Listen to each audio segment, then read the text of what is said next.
Welcome to Bite at a Time Books, where we read you your favorite classics one bite at a time.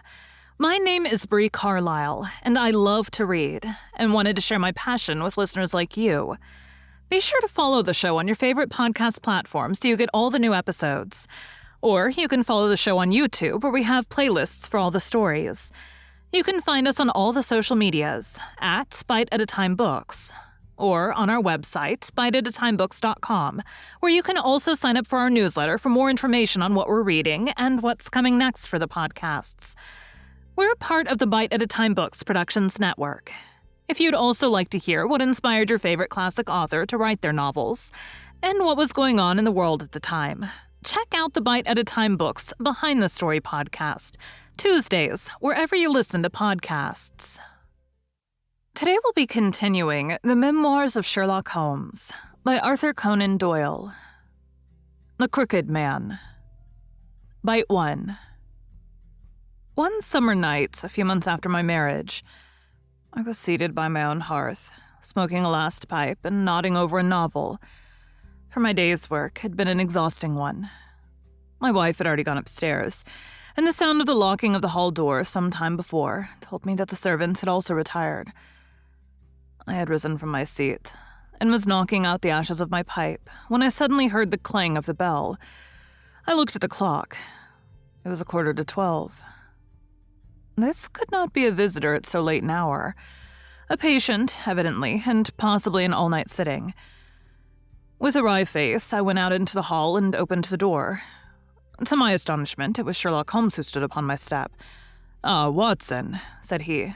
"I hoped that I might not be too late to catch you. My dear fellow, pray come in. You look surprised, and no wonder. Relieved, too, I fancy. You still smoke the Arcadia mixture of your bachelor days, then. There's no mistaking that fluffy ash upon your coat. It's easy to tell that you've been accustomed to wear a uniform, Watson. You'll never pass as a purebred civilian as long as you keep that habit of carrying your handkerchief in your sleeve. Could you put me up tonight?" "With pleasure. You told me that you had bachelor quarters for one, and I see that you have no gentleman visitor at present. Your hat stand proclaims as much. I shall be delighted if you will stay." "Thank you. I'll fill the vacant peg, then. Sorry to see that you've had the British workman in the house. He's a token of evil. Not the drains, I hope." "No, the gas." "Ah, he has left 2 nail marks from his boot upon your linoleum, just where the light strikes it. No, thank you, I had some supper at Waterloo, but I'll smoke a pipe with you with pleasure." I handed him my pouch, and he seated himself opposite to me and smoked for some time in silence. I was well aware that nothing but business of importance would have brought him to me at such an hour, so I waited patiently until he should come round to it. "I see that you're professionally rather busy just now," said he, glancing very keenly across at me. "Yes, I've had a busy day," I answered. "It may seem very foolish in your eyes," I added, "but really, I don't know how you deduced it." Holmes chuckled to himself. "I have the advantage of knowing your habits, my dear Watson," said he. "When your round is a short one, you walk, and when it is a long one, you use a hansom. As I perceive that your boots, although used, are by no means dirty, I cannot doubt that you are at present busy enough to justify the hansom." "Excellent," I cried. "Elementary," said he. "It is one of those instances where the reasoner can produce an effect which seems remarkable to his neighbor, because the latter has missed the one little point which is the basis of the deduction.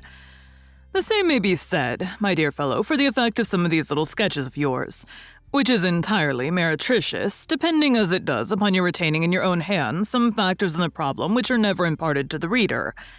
Now, at present, I am in the position of these same readers, for I hold in this hand several threads of one of the strangest cases which ever perplexed a man's brain. And yet I lack the one or two which are needful to complete my theory. But I'll have them, Watson. I'll have them."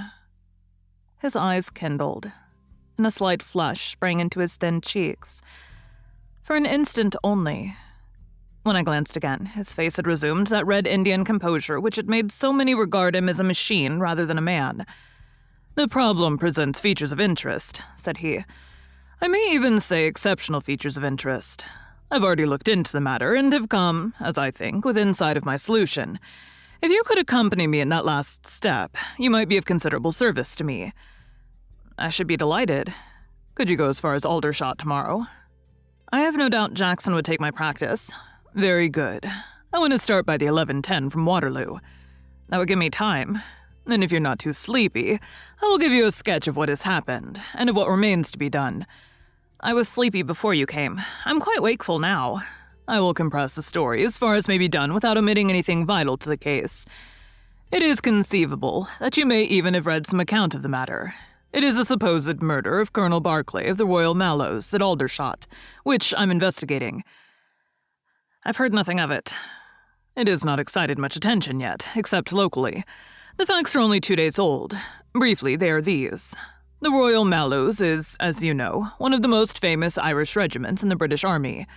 It did wonders both in the Crimea and the Mutiny, and has since that time distinguished itself upon every possible occasion.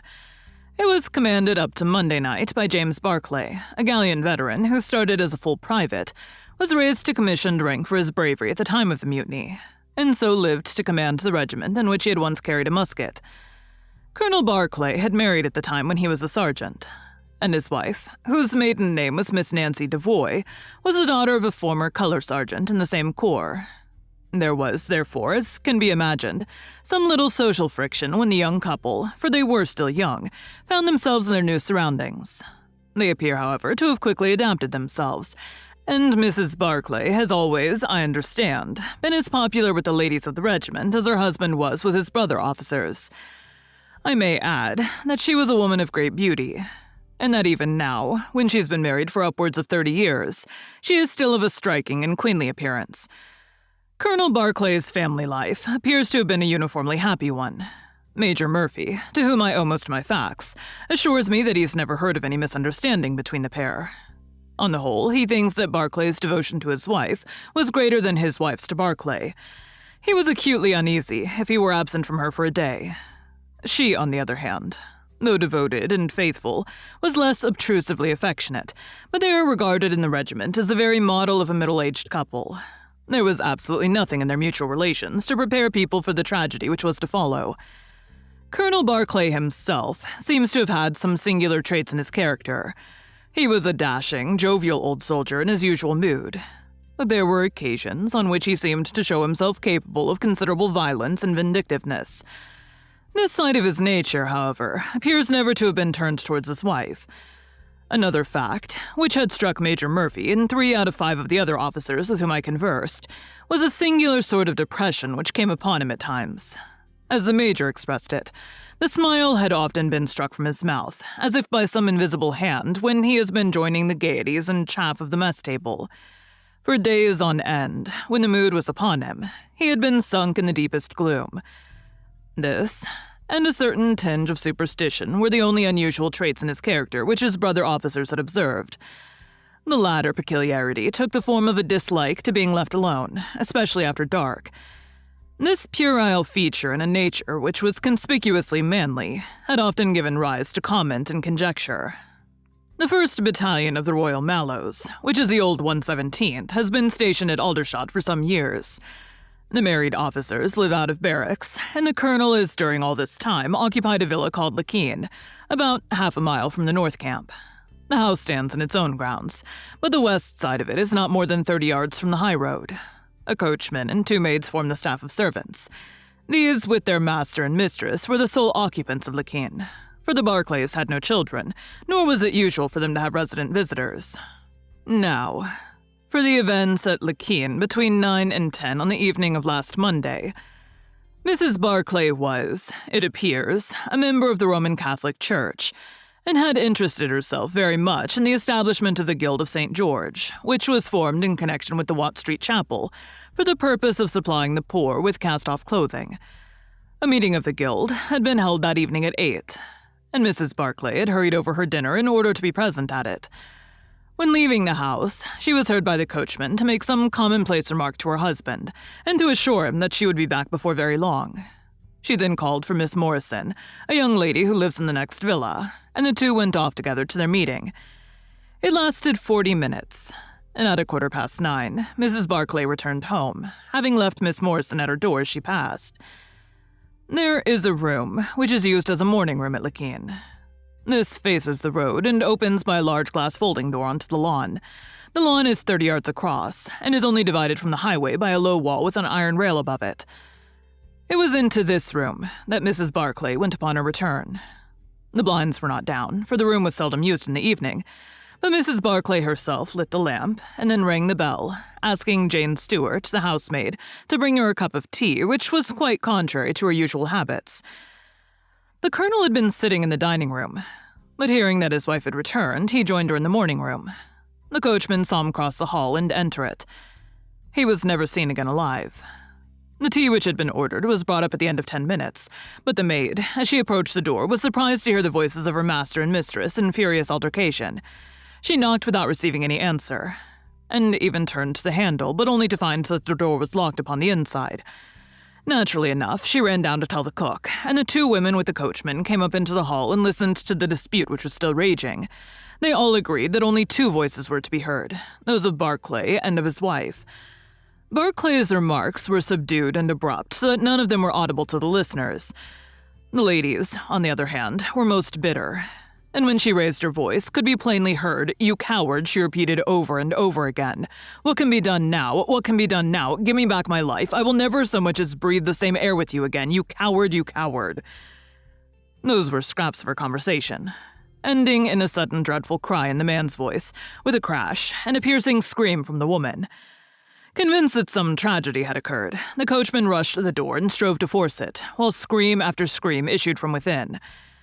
He was unable, however, to make his way in, and the maids were too distracted with fear to be of any assistance to him. A sudden thought struck him, however, and he ran through the hall door and round to the lawn upon which the long French windows opened. One side of the window was open, which I understand was quite usual in the summertime, and he passed without difficulty into the room.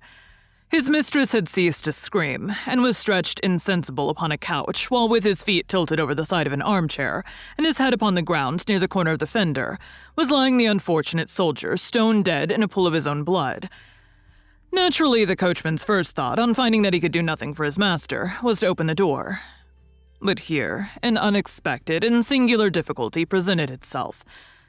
The key was not in the inner side of the door, nor could he find it anywhere in the room. He went out again, therefore, through the window, and having obtained the help of a policeman and of a medical man, he returned. The lady, against whom naturally the strongest suspicion rested, was removed to her room, still in a state of insensibility.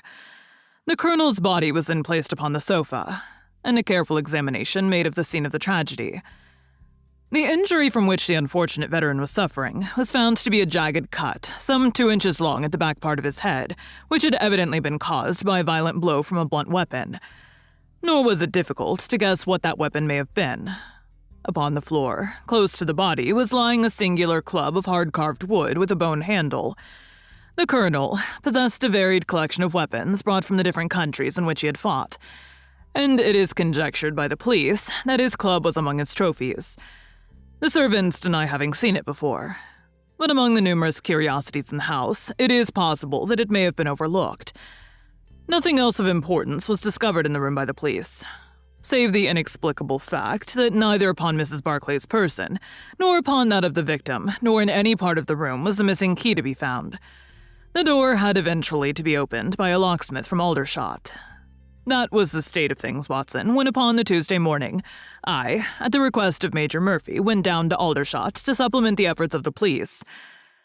I think that you will acknowledge that the problem was already one of interest, but my observations soon made me realize that it was in truth much more extraordinary than would at first sight appear. Thank you for joining Bite at a Time Books today, while we read a bite of one of your favorite classics. Again, my name is Bree Carlile, and I hope you join us tomorrow for the next bite of the Memoirs of Sherlock Holmes. If you enjoyed our show, be sure to follow us so you get all the new episodes. We would also love for you to drop us a rating on your favorite podcast platform. You can catch us on all the social medias at Bite at a Time Books, or check out our website, biteatatimebooks.com, where you can sign up for our newsletter. Our show is part of the Bite at a Time Books Productions Network.